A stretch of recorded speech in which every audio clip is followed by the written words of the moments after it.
We are live. Stories with Kishen, ordinary people with extraordinary lives. I am so excited to be before you. And I've been sharing this about this amazing speaker who's going to share today. And I want to give you just a little bit of information about who she is. Joy Spahn is an amazing individual who's going to share about dementia and things that fall under that umbrella, and just a little bit about who she is. Joy has a bachelor's degree from Grand Valley State University and a master's in public administration and healthcare from Western Michigan University. She retired in 2020 after serving 14 years as the West Michigan Regional Director for the Alzheimer's Association Greater Michigan Chapter. In addition to her administrative responsibilities, she frequently provided dementia education to care partners, persons living with dementia, and professional care staff in long-term care facilities, assisted living, adult day centers, and senior volunteers in the West Michigan area. She has presented twice at the American Society on Aging Conference and twice at the Grand Valley State University Issues on Aging Conference, in addition to other state and local conferences.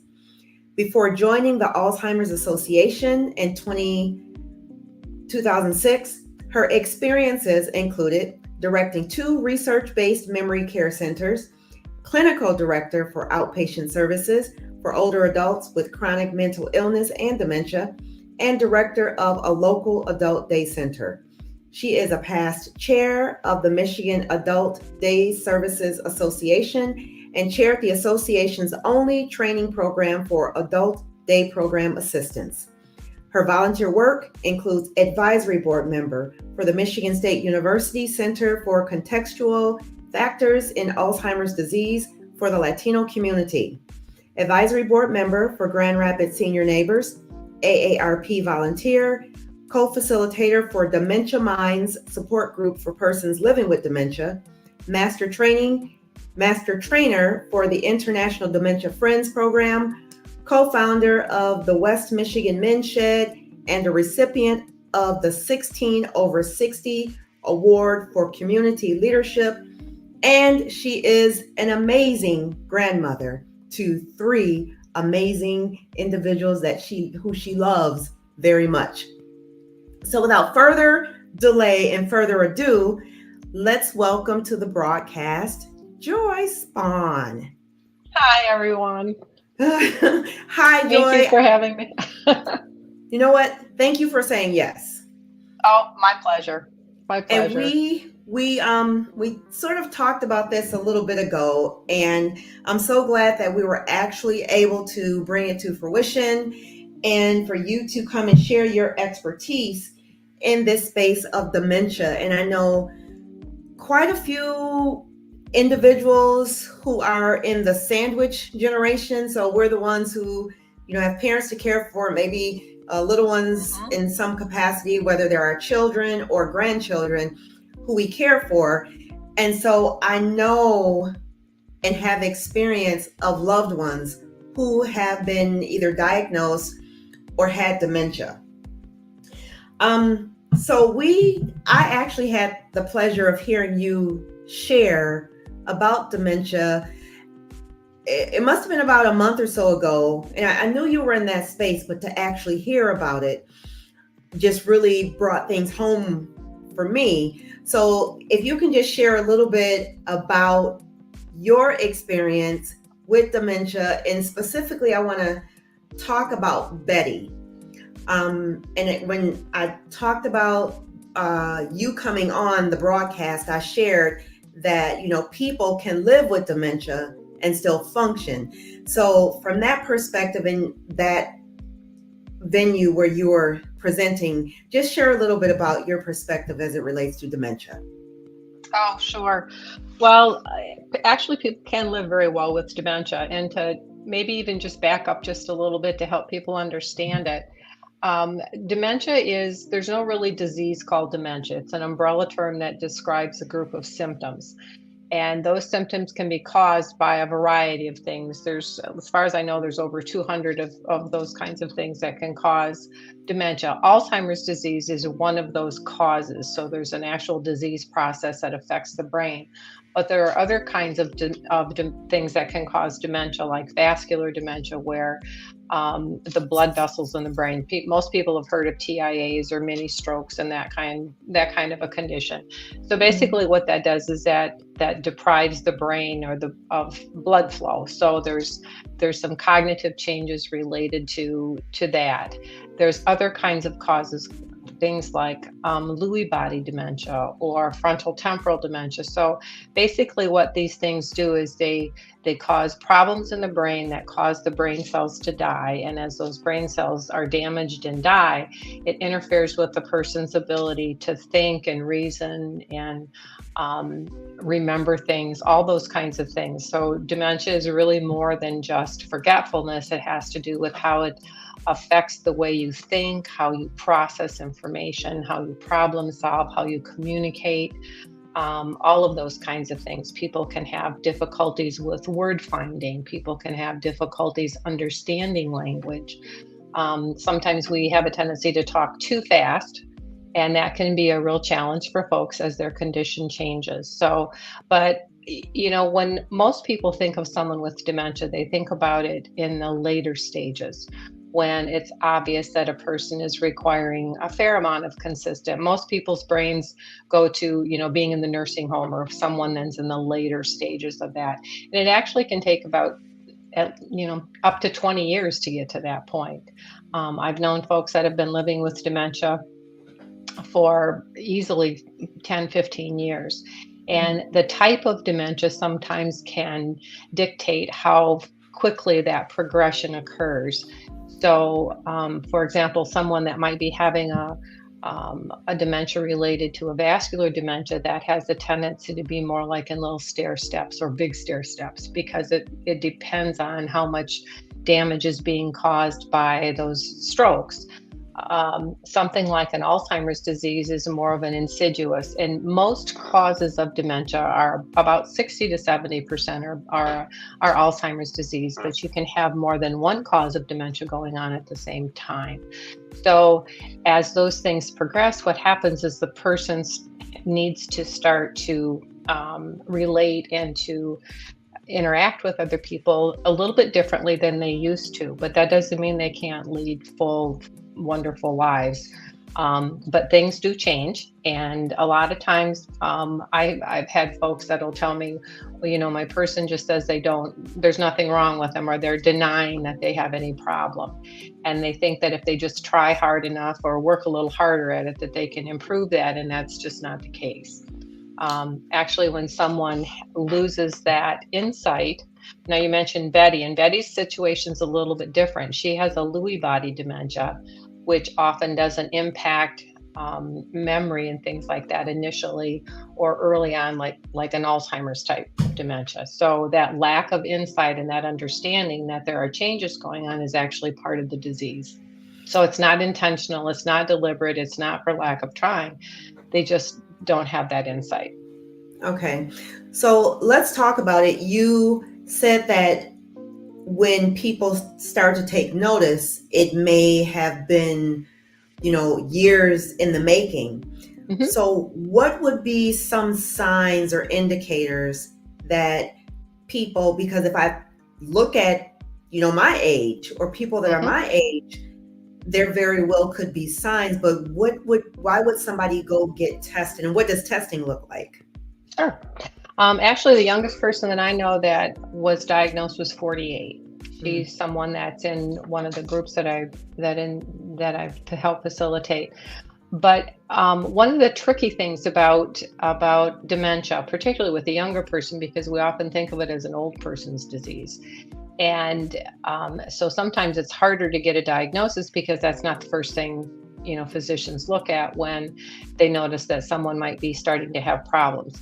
But some early signs and symptoms might be For example, maybe you're trying to write an email and something that you used to be able to type out in a few minutes, it takes you several minutes or even up to hours to get that out. And then when you read it back or somebody receives that, they may say, "Well, I don't have quite understand what that meant or what you were saying." Sometimes it can have to do with memory. Sometimes forgetfulness increases. Um, Sometimes there's changes in their mood. So maybe somebody that used to be pretty easygoing, then you notice that they're starting to get a little bit more, um, their temper gets a little bit shorter, or their mood goes up and down a little bit more than it used to. They might get angry. So there's these little signs and symptoms that goes along the way. And one of the other challenges with that is because it isn't consistent all the time. People have good days and bad days, whether you have dementia or not. I mean, we all have days, particularly this week, when we've probably been a little bit sleep deprived because of the time change. Let's not.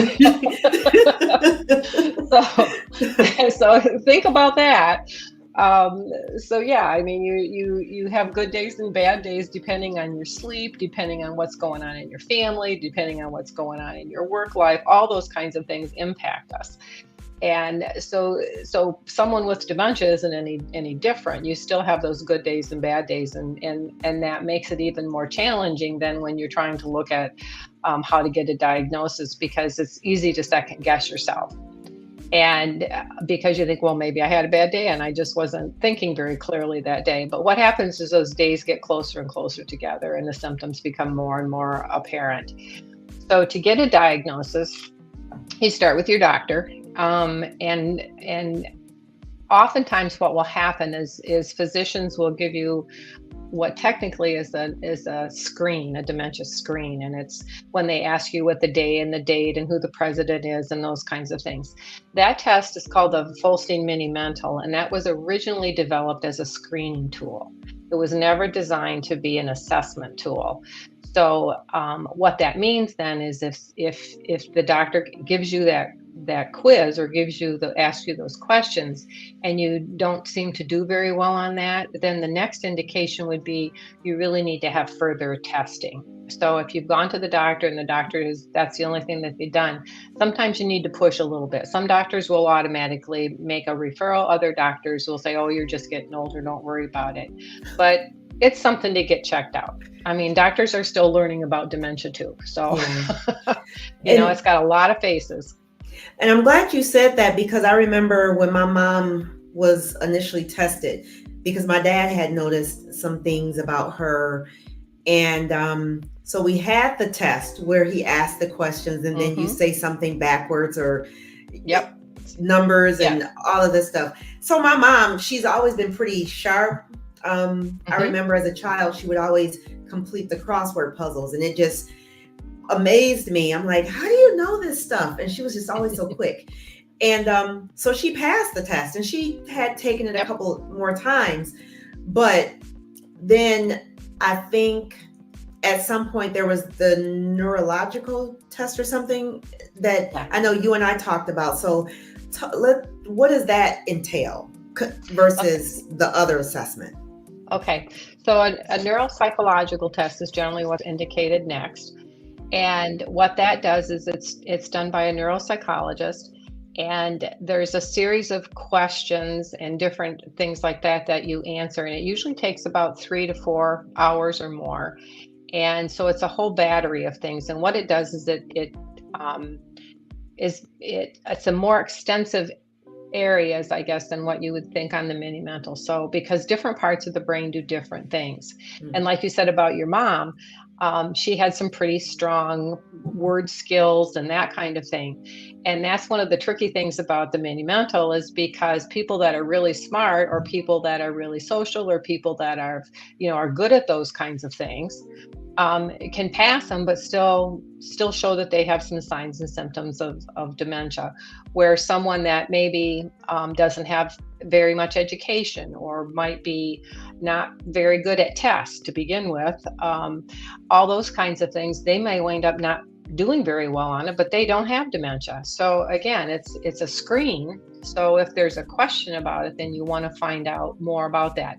So with that, with the neuropsych testing, what that will do is that will, based on what the questions are, it helps identify what parts of the brain are being challenged or struggling. And then it can give you a broader picture.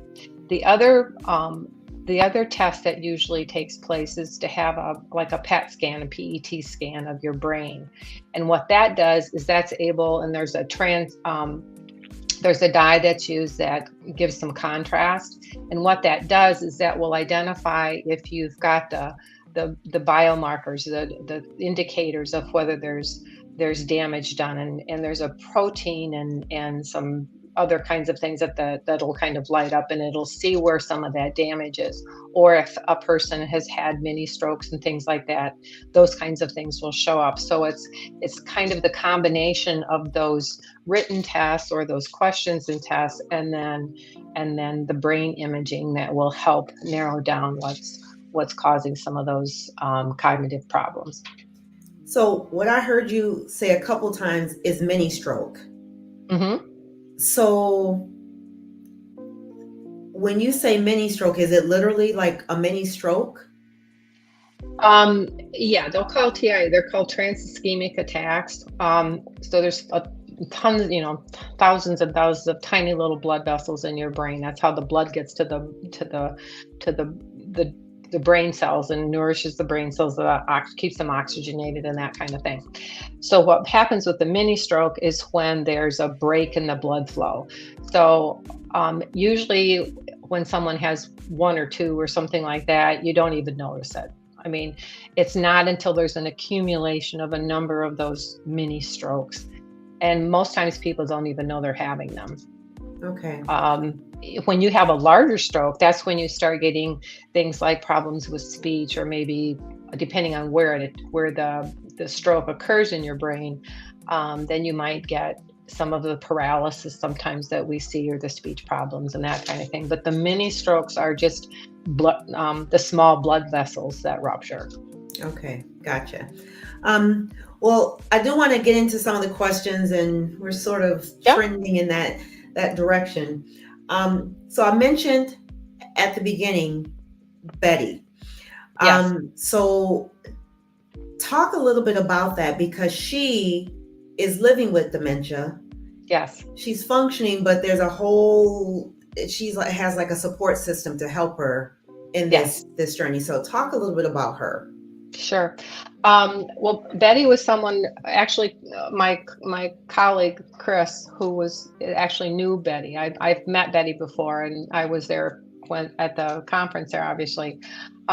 Betty has a disease. Her cognitive disease is called dementia with Lewy bodies, which has one of the characteristics that of that particular disease is it doesn't always have the memory issues initially, but it also, one of the hallmarks of it is person experiences hallucinations, so seeing things. Betty talked about seeing people around her and that kind of thing, and she recognizes that it's not real, but it still feels like it's real. So, she's kind of battling back and forth about whether this is real or whether it's not real, but she's able to talk about that.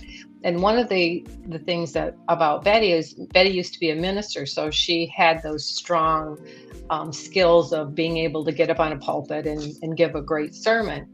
And so her verbal skills are pretty strong. And I think that's one of the things that helped her being able to articulate some of the things that she did.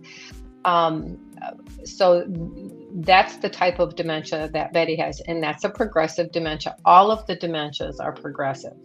All of them will continue to decline. I'm not aware of any of the dementias where there's a cure for them. So the end result is always fatal, but the progressions are different.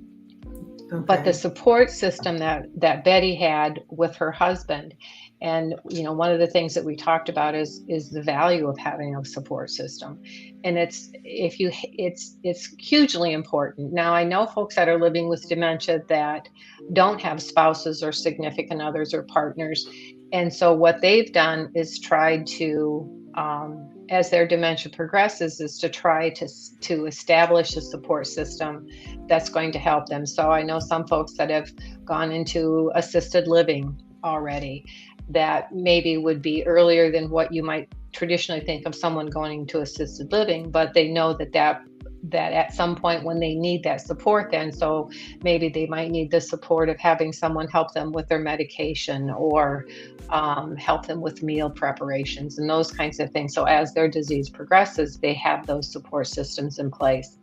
In Betty's situation, she and her husband were actually in assisted living as well, but the thing that her husband does is, because he's aware of what her condition is, he can kind of be her reality check, so to speak, and her support, and understand what's going on when she's having good days or bad days, or when she's experiencing some of those hallucinations, and has an ongoing understanding of that as her disease progresses, so will some of the characteristics or some of the changes that he sees are going to be changing too. A lot of times we think of dementia as kind of a stagnant thing, and it's not. It's very fluid. And that's one of the tricky things about, like I mentioned earlier, that when you're having these good days and bad days, sometimes it makes it challenging for people to recognize that there are actually changes going on. And that happens throughout the whole process of the disease. One of the examples that I used at the conference that we were at was one of the families I was working with, one of the routines that they had was that, and the husband had dementia, is that he would, for years throughout their marriage, he would get up and make coffee in the morning and then bring that back, and they would have coffee and read the paper in bed, and then they'd go about their business. Well, he got up one morning to make coffee and could not remember how to put the water in the coffee maker.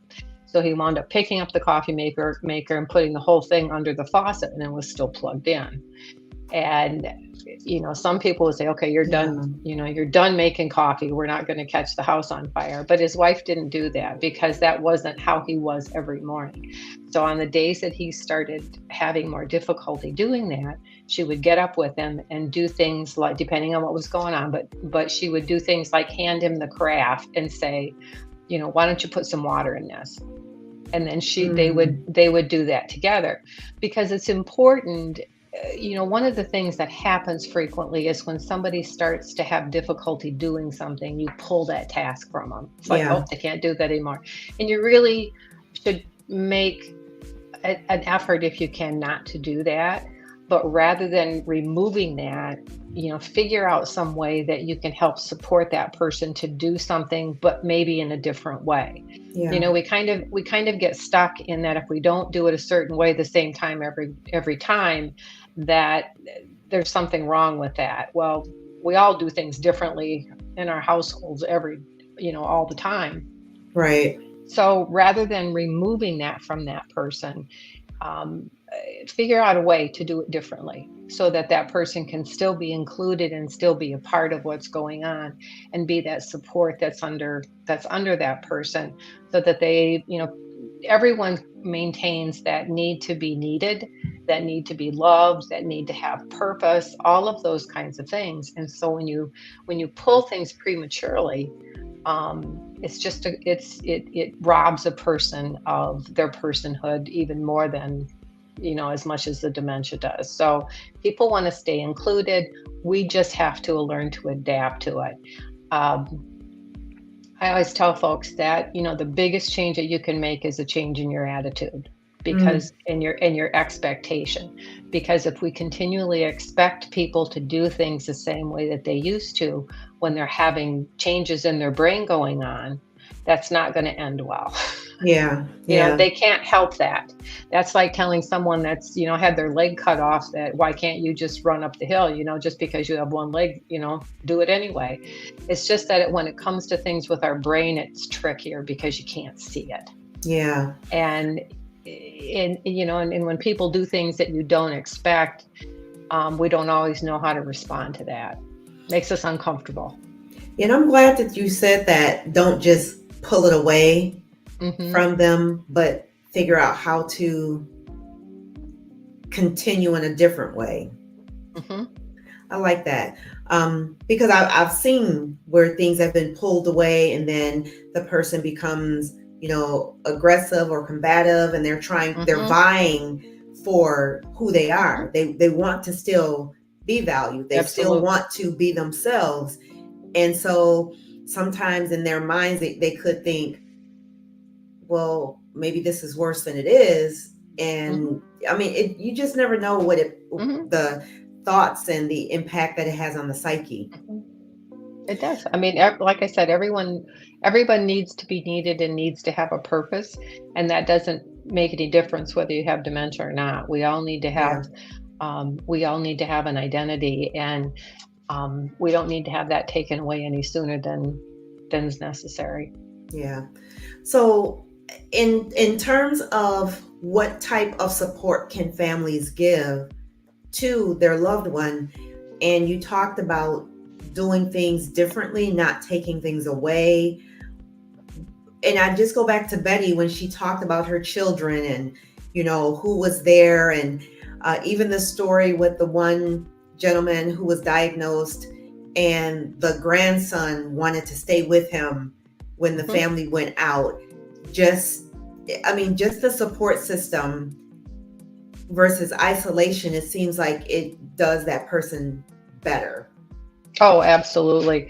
And I guess one of the pieces of advice that I would give for families is to find out as much as you can about the dementia.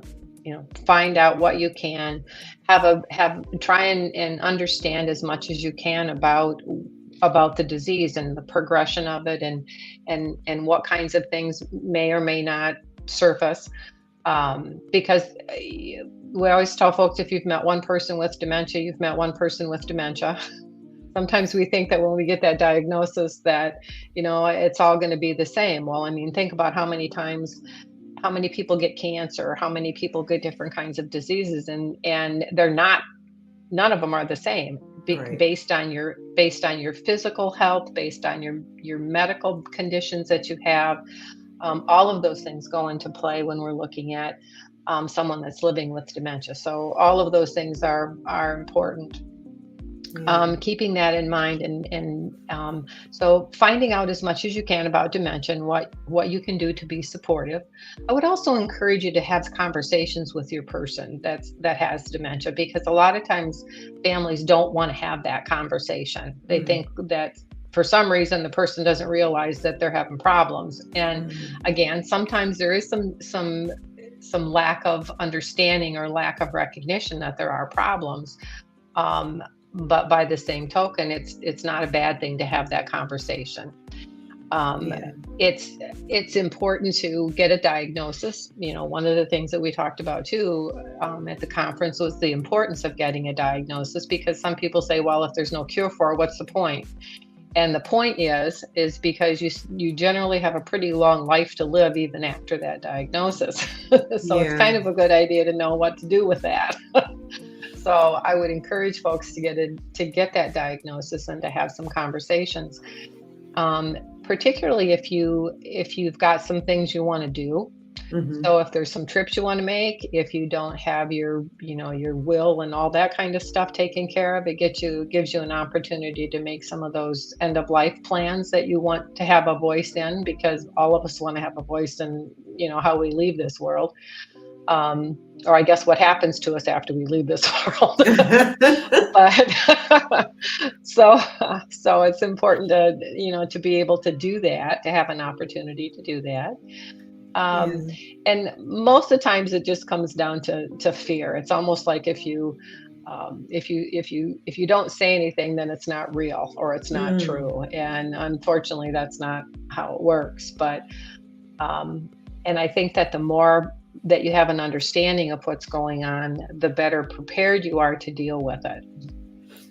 So the yeah. other thing that I would encourage care partners, um, is, and the reason we call them care partners instead of caregivers is, and it may be a caregiver at some point, but particularly earlier on, it's a partnering. It's really a partnership between the person that's living with dementia and the care people and the people that are supporting them. Right. It's a two-way street.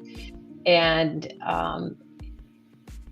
I would encourage that partner to make sure that they find some time for themselves because it takes a lot of energy. I'm not going to sugarcoat it and say it's all easy and peaches and cream and all that kind of stuff because it's not. It's tough. It's time consuming and it's tough, particularly as the dementia progresses. In Mhm. fact, studies show that, particularly with older adults, that the life expectancy for caregivers as the disease progresses is actually caregivers die before the person living with dementia Mm. because of the stress and strain of it.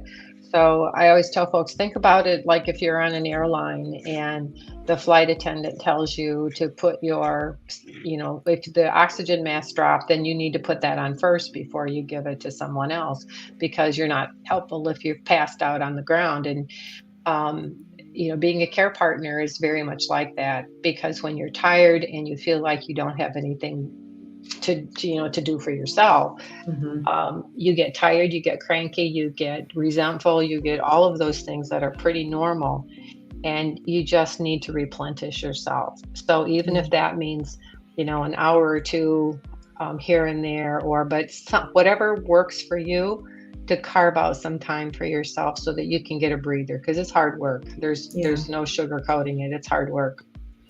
So I guess the last two questions that I have, um, let's talk about the myths versus the facts, Sure. because people sometimes mix them together or think one is actually a fact when it's a myth. So, what are some myths and facts as it relates to dementia, um, just in your expertise and your experience? Sure. Well, first of all, it's not contagious. And I only laugh at that because once in a while I used to do when I was working, I used to do some of the health fairs. And unless I had really good chocolates on the table, people would just kind of like go around me like I had the plague. So I had to do something to to bring them in a little bit, and then there was always good conversations. But but no, it's not contagious. It's not something you can pick up from somebody. Um, Also, there is no cure. One of the things that, there's a lot of stuff out there right now because people are afraid of it. Along with Mhm. cancer, developing some form of dementia is one of the scariest things that people have that about their future. So it's a pretty scary thing. Um, so oh, I don't, I'm mixing two thoughts here at once here, but anyway, so yeah, it's not contagious. It's not along that line. But the other thing to think about is that because there is no cure, a lot of times people think that like I said before, that it's not important to get that diagnosis. But there are some treatments for Alzheimer's and some of the other dementias, and those treatments are not going to cure, but they can help some of the symptoms. There are also a lot of things on the market right now because people are so afraid of developing dementia.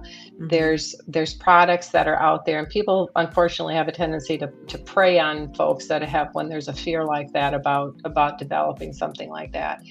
So be careful about when somebody, when you hear a lot of commercials about, a magic bullet per se that's going to stop or going to prevent your cognition from changing. Um, because there's just not. If that were the case, we wouldn't even be having this conversation. So keep in mind about your general health. Um, Also, some of the myths out there about how it, uh, some health things to keep in mind. Some facts about some health things is even though there's no cure right now, there are some things that they do know that can be really helpful in brain health. They're probably the same things you hear about your heart. So whatever's good for your heart's pretty much good for your brain. So things like getting exercise, staying social, how you eat. Right now, the DASH diet and the Mediterranean diet are the two that seem to be the most effective in terms of maintaining brain health. Mm. Interestingly enough, though, the socialization piece is becoming a real issue. Because if you stop and think about all of the things that are required for your brain to do when you're socializing, in terms of keeping track of conversations, of coming up with thoughts and expressing those thoughts verbally, all those kinds of things have a big impact on how your brain functions as all of those parts are coming together. Um, what are some of the other Were there any of the facts, or myths when you were at the conference that stuck out to you, that surprised you or you didn't know? You know, I'm gonna try and go back real quick because I took a picture. Oh.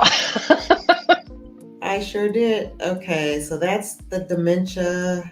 Where, oh no, did I delete it? Okay, I took a picture of the dementia umbrella, and Oh, sure.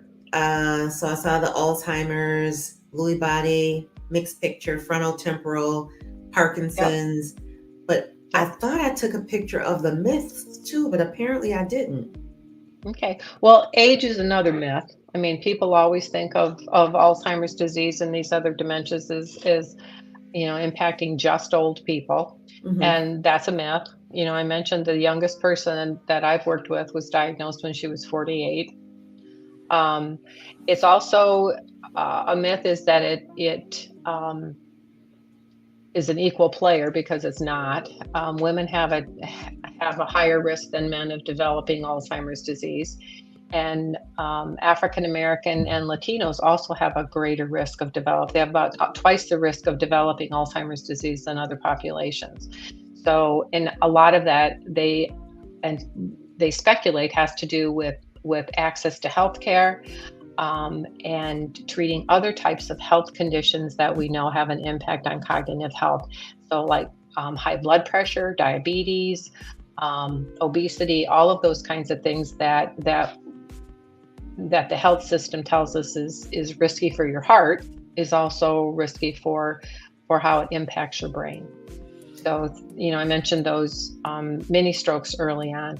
Well, Hmm. that's often related to high blood pressure. So, if you've got high blood pressure and you're not treating that high blood pressure, what they find though is that, by having those health conditions and having those treated, that it does actually start to reduce your risk a little bit.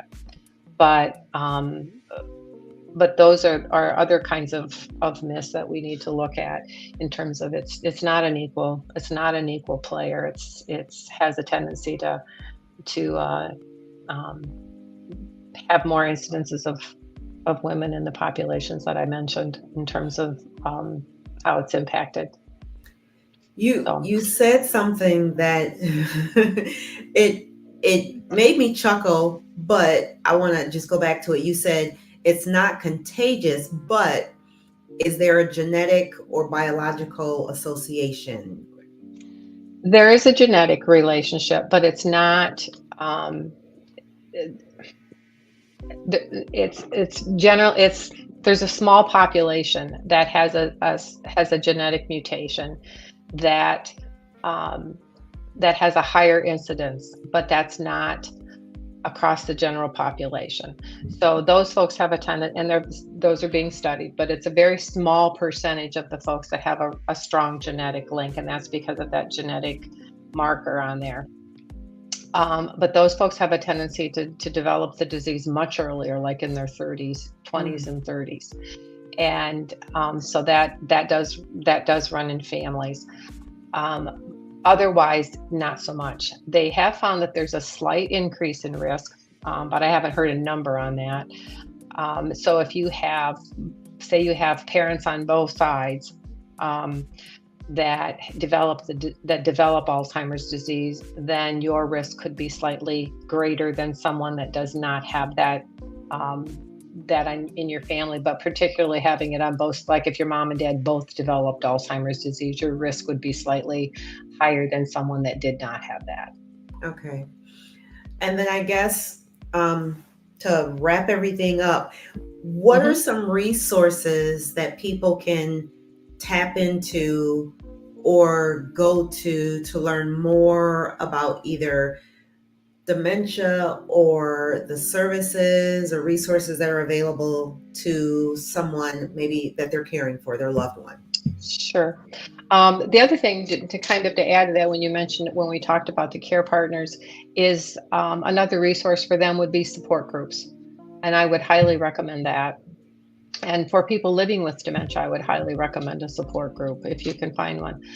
The program that I work with, Dementia Minds, is the only organization internationally that we're pretty much it's governed by people living with dementia. There's other folks on there, but it was started out so the focus is on that, and it's just amazing. I would also reach out to your local area agency on aging, because there's a wealth of services in every community that most people don't know about. And I'm not just talking about West Michigan here where we live, but there's an area agency on aging in every community across the country. And so depending on the size of the community and the resources available, they have a wealth of information and access to services. The other one would be the Alzheimer's Association. They have the alz.org, but they also have a 24/7 helpline that real people actually answer. So, even though I don't work for them anymore, I still highly recommend them as a resource, just because you can get a warm body to talk to anytime, night or day. They also have online and local resources and classes and things that you can go to find out more about dementia and the different kinds of things to look for. The Alzheimer's Society in Canada or in the UK has a lot of information. I would look in to see if there's a program like Dementia Friends. You mentioned about my relationship with them, and that program actually is about an hour and a half. It's free, and you can get it online, or a lot of communities now offer either online or in-person training. I still do Dementia Friends training here in our community upon request, and it's free. And it provides a really nice overview of, I call it a quick and dirty overview, but it's a comprehensive overview of dementia and what it looks like, and some of the myths and facts related to that. So I would do that. One quick question, I was looking at some of the questions that we had talked about earlier that you sent me, and one of the questions was, is dementia the same as senility? And it's really not. We used to refer to cognitive changes as senility, but the difference is there is some normal changes in your memory as you get older. All of us have probably called them senior moments, where you've gone to where you've met somebody, but you meet them, you see them again in the store and kind of out of context to where you normally see them and you can't remember their name. Or you're talking about a movie and there might be an actor or the name of that movie, and you can't think of it, and then a few minutes later it pops into your head. Okay, those are pretty normal aging kinds of things. Sometimes it just takes a little bit longer for those neurons to talk to each other in your brain to come up with an answer. Those are normal kinds of things. The kinds of dementia that we've been talking about over the last 45 minutes or so is a disease process. So there's a big difference. There's something that's actively causing that change in memory that has to do with the brain cells being damaged and dying. So there is a difference, but yeah, we used to call it senility. It's been called a number of things over time, but the difference is there's a disease process behind the dementias that we've been talking about. Okay. And I'm glad that you mentioned that, because I was going to ask it and then forgot, because I'm like, I just forgot, because I put my phone down because my questions were in the phone. And so I'm glad that you brought that up. But some people, and I guess that's why it's important to get the testing, because then you'll know for sure whether or not it's senile, senility, or dementia, or something else. So I guess that's the long and the short of it. Just get the testing and then you'll know for sure. Yeah, usually what happens is, if it happens periodically, I mean, that happens to all of us. When it starts to interfere with your day-to-day life, Mhm. so if you've got someone, maybe they're living on their own and they're calling you frequently because they want to make sure that you remember to do something, or they're asking you the same question over and over, or maybe bills aren't getting paid because they're not recognizing that.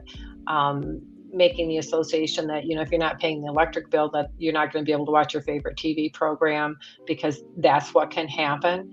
So people can still function pretty well, but when it starts to interfere with your day-to-day life, then that's general indication that there's something more serious going on too. Okay. And I think the other thing to do is to remember that a lot of times people think that that someone with dementia might be faking it or something like that, and there's not. That's another myth. I mean, Mhm. that's who wants to fake that? It's not like that would be something that you would want to do, but also it's hard. It would be impossible. It would be impossible to do. So, Yeah. yeah. Well, I'm glad that you brought that up. So I think, I hope that people got some takeaways from this. The importance of having family involved, the importance of the Mhm. respite care, because you can't do it all, but to have a support system, to Mhm. share the load, but then also to really create that sense of connectedness and socializing in the Yes. family. I think those, and I just based on what I remember about Betty sharing her story, those Mhm. were key. And just her ability to be able to talk about it and get the support that she needs from not one person, Mhm. but the whole family. Mhm. So Well, and that was I good. think one of the great things about meeting somebody like Betty is it really challenges some of those preconceptions that you have of what someone living with dementia is like, Yeah. Yeah. because you don't expect someone to be as articulate and talented and accomplished. Yeah. So, But again, what you said, people still can function, but don't yes. take away what they have if Mhm. there is a change in their behavior. Yes. So, Yeah. We have to get rid of the fear mhm. and recognize that things change, but that doesn't mean that the person isn't still there. Yeah, We just have to figure out a different way to get to it. yeah. Okay. Well, that was good for me. And I hope for others too. Sometimes people catch it at the end, or they'll catch it later, and then I'll, see the comments, or somebody will reach out. Oh, Kishen, oh my gosh, I watched this and this was my takeaway. So I have lots of insight now. Definitely not an expert like you, but I have a greater understanding Good. of dementia and how to move forward. So I want to Perfect. thank you, Joy, for saying You're yes welcome. and sharing your expertise. And if anybody needs to get a hold of you, or should they just go to those resources that you listed? You can do that. I mean, you're certainly welcome to reach out to me if you. My email is just jspahn7 @gmail. So letter J, my last name, the number 7, and Gmail. Okay. Well, I'm if happy you to. you start getting these emails. That's fine. I'm apparently not very good at retirement, so Well, you know what? I don't I know that I I'll ever failed retire retirement. because I failed retirement. you're still giving so much. So it's not a fail. It's just a part two. How about that? That's right. Well, my encore performance here. So, but Absolutely. anytime, it was my pleasure. Thank you so much, Keishan, for inviting me. I really had fun. It was very nice, and thank you again. Absolutely. Absolutely. So that's all we have for today. Join me next time. I'm not sure yet. I have an idea of who will be joining me, but nonetheless, I hope you had some takeaways from this. So until next time, thanks for listening to Stories with Kishen, ordinary people with extraordinary lives. Bye-bye. Bye.